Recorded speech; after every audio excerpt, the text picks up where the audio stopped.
Hello viewers, welcome to our channel. నేను మీ చరణ్ పరిమి.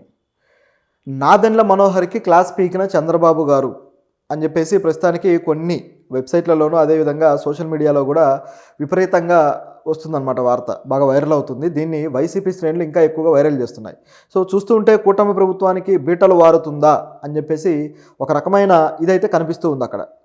మరి అది నిజమా? జన సైనికులు అయితే ఈ విషయంలో కాస్త కినుక వహించారు, కాస్త మా నాయకుడిని తిట్టడం ఏంటి అనే ఫీలింగ్లోకి ఉన్నారు అని చెప్పేసి ఇటువైపు కూడా వినిపిస్తూ ఉందన్నమాట. ఇవన్నీ కూడా చూస్తే నిజంగానే కూటమి ప్రభుత్వానికి అది ఏదైతే బీటలు వారడానికి ఇదేమన్నా ఒక ఆజ్యంలా పనికొస్తుందా అనే కోణం అయితే కనిపిస్తుంది. అసలు నిజంగా కనిపిస్తుందా అని చూస్తే ఇందులో రకరకాల విషయాలు ఉన్నాయి. ఒకటి వచ్చేసి చంద్రబాబు గారు నాదెండ్ల మనోహర్ గారిని అంత కఠినంగా వ్యవహరించి తిడతారా, దూషిస్తారా, లేకపోతే ఆయన్ని గట్టిగా వార్నింగులు ఇస్తారా?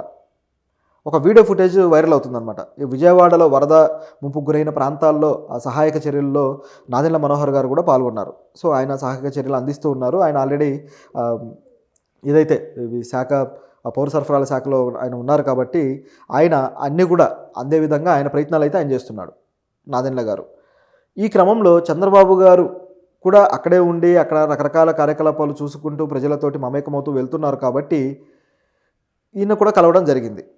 ఆ సందర్భంలో పనులు ఎలా జరుగుతున్నాయని చంద్రబాబు గారు సమీక్షిస్తూ వచ్చారు. ఈ సమీక్షలో నాదెండ్ల మనోహర్ గారు ఏదో పొరపాట్లు చేశారు అని గ్రహించి, లేకపోతే సరైన సమయంలో స్పందించలేదని గ్రహించి ఆయన్ని తిడుతున్నాడు అని చెప్పేసి ఒక వీడియో అయితే వైరల్ అయింది. అయితే చాలా లాంగ్ నుంచి తీశారు. ఆ మాటలు ఏమీ వినపడడం లేదు. అయితే మరి నిజంగా తిట్టారా, ఇది అవకాశం ఉందా అని చూస్తే నిజానికి సీఎంకి ఎవరినైనా సరే ప్రశ్నించి తన క్యాబినెట్లో ఉన్న ప్రతి ఒక్కరిని దండించే అవకాశం ఉంటుంది, అలాగే హక్కు ఉంటుంది, ప్రశ్నించి పని చేయించే అవకాశం పూర్తిగా ఉంటుంది. అది కూటమి అయినా సరే, వేరే పార్టీల నుంచి వచ్చిన వాళ్ళైనా సరే, అది ఎటువంటి అనుబంధం అయినా సరే. ఎందుకంటే క్యాబినెట్లో ఉన్న వాళ్ళు ప్రభుత్వానికి విధేయులుగా ప్రభుత్వం చెప్పిన దాని ప్రకారం పనిచేయాల్సిన అవసరం ఉంటుంది. ఎవరైతే సీఎం కావచ్చు, మిగతా శాఖలు కావచ్చు, అలాగే ప్రజలకు అందుబాటులో ఉండి చేయాల్సిన పరిస్థితి ఉంటుంది. కాబట్టి దీంట్లో వేరే పార్టీ నాయకుడిని ఎలా తిడతారు అనడానికి కూడా ఛాన్స్ లేదు. మరి ఒకవేళ తిడితే వాళ్ళ ఈగో హర్ట్ అవ్వదా, వాళ్ళు తిరిగి సరైన సమన్వయంతో పనిచేయకపోతే అది ప్రభుత్వానికి చెడ్డ పేరు తీసుకొస్తుంది కదా అంటే అది కూడా నిజమే. ఎవరిని తిట్టినా సరే వాళ్ళ ఈగో హర్ట్ అవుతుంది. అదేవిధంగా కొద్దిగా ఆ పనిలో కూడా కుంటుపడుతుంది. సరైన సహాయక చర్యలు అందించకపోతే చివరికి ఆ చెడ్డ పేరు నాదెండ్ల మనోహర్కో పవన్ కళ్యాణ్కో కాకుండా చంద్రబాబు గారికి వస్తుంది. ఎందుకంటే సీఎంగా ఆయన ఉన్నారు కాబట్టి. ఈ వీళ్ళకి వ్యక్తిగతంగా ఎలాగో చేసే డ్యామేజ్ చేస్తూనే ఉంటారు. ఫర్ సపోజ్ పవన్ కళ్యాణ్ గారు నిన్న రాలేదు, వరదలు జరిగిన దగ్గర నుంచి కూడా ఒకసారి కూడా వచ్చి పరామర్శించాల. సో దానికి ఆయన ఏవో కారణాలు చెప్పుకున్నాడు, కానీ వ్యక్తిగతంగా విమర్శలు అయితే వచ్చాయి. ప్రభుత్వాన్ని విమర్శించడం కాకుండా పవన్ కళ్యాణ్కి బాధ్యత లేదు కాబట్టి వెళ్ళలేదు అని. ఎందుకంటే గతంలో ఆయన ఉద్దానం విషయంలో కావచ్చు, తర్వాత కిడ్నీ బాధితులు రకరకాల విషయాలు కావచ్చు, ప్రతి దానికి కూడా రియాక్ట్ అయ్యి అక్కడికి వెళ్ళి ప్రభుత్వాన్ని ప్రశ్నించిన చరిత్ర పవన్ కళ్యాణ్ది. సో అంత యాక్టివ్గా ఉండే పర్సన్ సడన్గా సైలెంట్ అయ్యేసరికి అధికారంలో ఎక్కగానే కుర్చీని ఇంకా వదలకుండా కూర్చున్నాడు, దిగట్లేదు అన్నట్టుగా కనిపించింది. దాని మీద విమర్శలు వచ్చాయి. అయితే ఆయన వివరణ ఇచ్చుకున్నాడు, కానీ అది అంత పొంతన లేని వివరణ అయింది. మరోవైపు చూస్తే నాదెండ్ల మనోహర్ గారు ఏ విధంగా పనిచేస్తున్నారు పవన్ కళ్యాణ్ గారు సమక్షంలో అనేది కూడా మనం చూడాలి. ఎందుకంటే ఆయన పార్టీ నుంచి మంత్రులైన వాళ్ళలో ఈయన కూడా ఒకరు. సో జనసేన నుంచి వచ్చినప్పుడు కూటమి అంత మద్దతుగా నిలబడినప్పుడు ఏదైతే మైత్రి ఉందో ఆ మైత్రికి సంబంధించి ఒక సాఫ్ట్ కార్నర్ ఉంటుంది. కనీసం తిట్టడానికి అటువంటి ప్రయత్నాలు అయితే చెయ్యరు. జగన్ పార్టీలో అయితే అది వేరు. ఆ పార్టీలో హోల్ అండ్ సోల్ ఒకటే వ్యక్తి. మిగతా వాళ్ళందరికీ కూడా పదవులు ఇచ్చినా సరే ఆ పదవులకు సంబంధించిన తాళాలు బటన్లన్నీ కూడా ఆయన చేతిలో ఉంటాయి కాబట్టి ఆయన వాళ్ళని తిట్టడం, దూషించడాలు కూడా కొన్ని వైరల్ అయ్యాయి. కానీ ఇక్కడ చూస్తే టీడీపీలో చూస్తే అటువంటి సినారియో కనపడటం లేదు. చంద్రబాబు గారు అంత ధైర్యంగా తిడతారనే అవకాశం కూడా కనిపించట్లేదు. అంటే ఆయన ఏదో మంచితనం కొద్ది ఆగాడని కాదు, కానీ పవన్ కళ్యాణ్ గారికి ఆయన పార్టీ శ్రేణులకి చంద్రబాబు గారు ఇస్తున్న వాల్యూ అటువంటిది. కాబట్టి నాదెండ్ల మనోహర్ గారిని ఏదో అన్నాడు అనుకోవడానికి లేదు. అయితే ఇక్కడ ఆయన ఏం తప్పు చేశాడు? అసలు ఏదైనా తప్పు చేస్తే కదా తిట్టేది. నిజానికి నాదెండ్ల మనోహర్ గారు రాగానే కాకినాడ పోర్టులో ఉన్న దాదాపు 36,000 టన్నుల బియ్యం, నిత్యావసర సరుకులు ఇవన్నీ కూడా మొత్తం పాలిష్ చేసేసి వాటిని ఆఫ్రికా దేశాలకు, సోమాలియా ఇలాంటి కంట్రీస్కి పంపించి అక్కడ అమ్ముకోవాలని చూస్తే దాన్ని అడ్డుకున్నాడు. దాన్ని అడ్డుకొని వాటన్నిటిని సీజ్ చేసిన మంచి ఘనత దక్కించుకున్నాడు ఆయన. ప్రభుత్వం రాగానే చేసిన పని అది. చూస్తే చాలామంది ఒకే ఒక్కడు సినిమాలో ఏదో అర్జున్ సంఘటన ఒకటి ఉంటుంది, ఇలాగే రేషన్ షాపులకు వెళ్ళి వారన్నింటిని మాట్లాడుతూ చేస్తాడు. సో అటువంటి సంఘటన గుర్తొచ్చిందని చెప్పి సోషల్ మీడియాలో కూడా వైరల్ అయింది.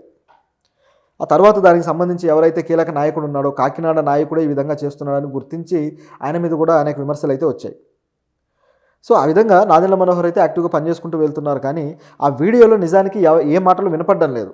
చంద్రబాబు గారు ఏదో ఎక్స్ప్లెయిన్ చేస్తున్నారు, కానీ దాన్ని పట్టుకొని వైసీపీ సోషల్ మీడియా శ్రేణులు కాస్త వీళ్ళ మీద గ్యాప్ క్రియేట్ చేయడానికో ఏమో ఇటువంటి అన్నీ కూడా నూరుతూ ఉన్నారనమాట.